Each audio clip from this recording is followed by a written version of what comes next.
Hello అండి, welcome back to our channel Andhra రుచులు by మల్లిక. ఈరోజు మనం ఇంట్లోనే కొబ్బరి బిస్కెట్లు లేదా కోకోనట్ కుకీస్ని ఎలా ప్రిపేర్ చేసుకోవాలో చూద్దామండి. చాలా సింపుల్గా అన్ని ఇంట్లో ఉన్న వాటితోనే దీన్ని ప్రిపేర్ చేసుకోవచ్చండి. ఇది చేయడం కూడా చాలా సింపుల్. బయట బేకరీ స్టైల్లో లాగే చాలా క్రిస్పీగా వస్తాయి, టేస్ట్ అయితే చాలా బాగుంటాయండి. ఇంకెందుకు ఆలస్యం, దీన్ని ఎలా ప్రిపేర్ చేసుకోవాలో చూసేద్దాం పదండి.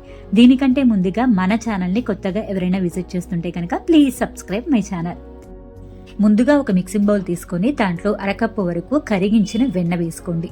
లేదు అంటే కనుక అరకప్పు వరకు నెయ్యిన వేసుకోవచ్చండి.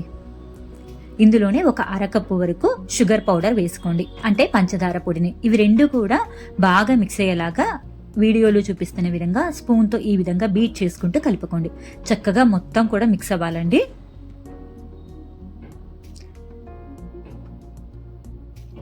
చూస్తున్నారు కదా, ఈ విధంగా చక్కగా మిక్స్ అయిపోవాలన్నమాట.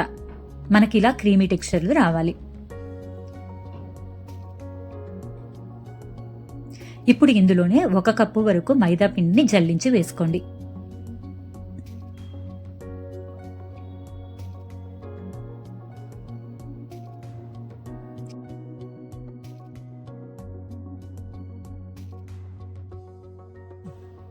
ఇందులోనే ఒక అరకప్పు వరకు కొబ్బరి పొడి వేసుకోండి. ఇది బయట మనకి సూపర్ మార్కెట్లో ఎక్కడైనా ఈజీగా దొరుకుతుందండి. 1/2 టేబుల్ స్పూన్ వరకు బేకింగ్ పౌడర్ వేసుకోండి. వీటన్నిటిని కూడా ఒకసారి స్పూన్తో బాగా కలుపుకోండి.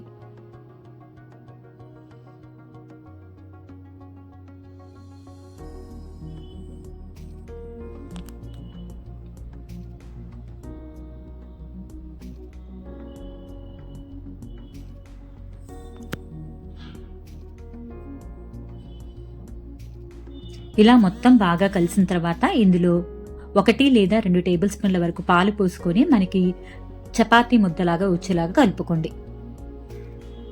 పాలు చూసుకొని వేసుకోండి, మరీ లూజ్ కాకుండా. నాకైతే ఇక్కడ 2 టేబుల్ స్పూన్ల వరకు పాలు పట్టాయండి. ఇప్పుడు దీని మొత్తాన్ని కూడా ఒకసారి కలుపుకొని చేత్తో ముద్దలాగా చేసుకోండి.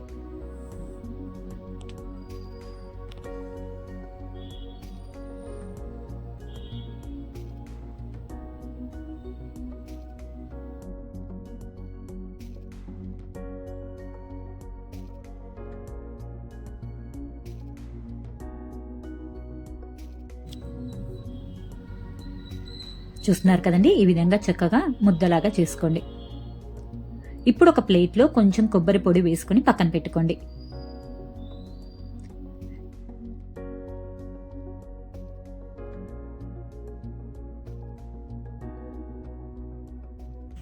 ఇప్పుడు కొంచెం పిండి ముద్దను తీసుకొని రౌండ్ బాల్ లాగా చేసేసుకొని 2 అరచేతుల మధ్యలో పెట్టుకొని ఈ విధంగా ప్రెస్ చేయండి.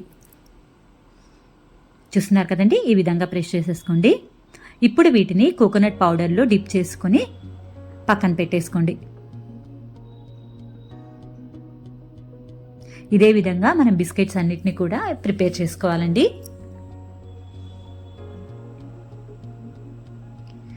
వీటన్నిటిని కూడా ఒక ప్లేట్లోకి తీసుకొని పక్కన పెట్టుకోండి.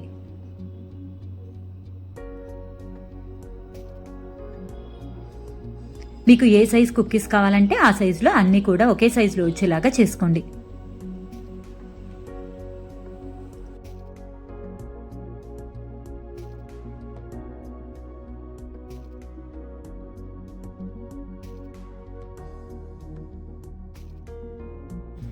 ఇప్పుడు వీటన్నిటిని కూడా నేను ఎయిర్ ఫ్రైయర్లో ఫ్రై చేస్తున్నానండి. మీ దగ్గర ఓవెన్ ఉంటే ఓవెన్లో అయినా చేసుకోవచ్చు, లేదు అంటే కనుక రెగ్యులర్గా మనం కేక్ బేక్ చేసుకుంటాం కదండి, అదే విధంగా మీరు బేక్ చేసుకోవచ్చు.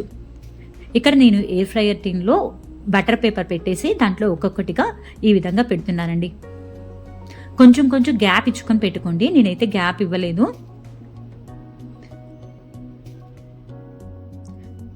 మీకు ఫ్రై అయ్యే కొద్దీ కొంచెం సైజ్ పెరుగుతుంది కాబట్టి కొంచెం గ్యాప్ ఇచ్చి పెట్టుకోండి మీరు పెట్టుకునేటప్పుడు ఎయిర్ ఫ్రైయర్లో. ఇలా మొత్తం అడ్జస్ట్ చేసుకున్న తర్వాత ఎయిర్ ఫ్రైయర్ ఆన్ చేసుకొని 170 డిగ్రీస్ దగ్గర 15 మినిట్స్ పాటు మీరు వీటిని ఫ్రై చేసుకోండి. కరెక్ట్గా వస్తుందండి. మీకు ఇన్ కేస్ కరెక్ట్గా రాలేదు అంటే కనుక మరొక 2 మినిట్స్ పాటు పెట్టేసుకోండి. నాకైతే ఇక్కడ అన్నీ కూడా కరెక్ట్గా వచ్చేసినాయండి. చూస్తున్నారు కదా ఎంత పర్ఫెక్ట్గా వచ్చినాయో కోకోనట్ బిస్కెట్స్. టేస్ట్ అయితే చాలా బాగుందండి. వీటిని అయిపోయిన వెంటనే కదిలేయకూడదండి. చాలా సాఫ్ట్గా ఉంటాయి, టచ్ చేస్తే విరిగిపోయే అంత సాఫ్ట్గా ఉంటాయి. అందువల్ల కొంచెం చల్లారిన తర్వాత కొంచెం హార్డ్ అవుతుంది మీకు బిస్కెట్స్, అప్పుడు మాత్రమే మీరు కదిలించండి. ఇవి మీకు చల్లారిన తర్వాత ఒక ప్లేట్లోకి సర్వ్ చేసుకొని మీకు చూపిస్తున్నానండి. చూస్తున్నారు కదా ఎంత మంచి కలర్ వచ్చినాయో, టేస్ట్ కూడా చాలా బాగుంటాయండి. సేమ్ యాజ్ టీజ్గా మీకు బేకరీలో ఎలా అయితే ఉంటాయో అలానే ఉంటుందండి. మీరు కూడా ఒకసారి ట్రై చేసి ఎలా వచ్చిందో కామెంట్ చేయండి. అండ్ మీకు కనుక ఈ రెసిపీ నచ్చినట్టయితే మీ ఫ్రెండ్స్ అండ్ ఫ్యామిలీకి షేర్ చేయండి. అండ్ మరిన్ని ఇలాంటి హెల్దీ అండ్ టేస్టీ రెసిపీస్ కోసం మన ఛానల్ని సబ్స్క్రైబ్ చేసుకోండి. Thank you all for watching.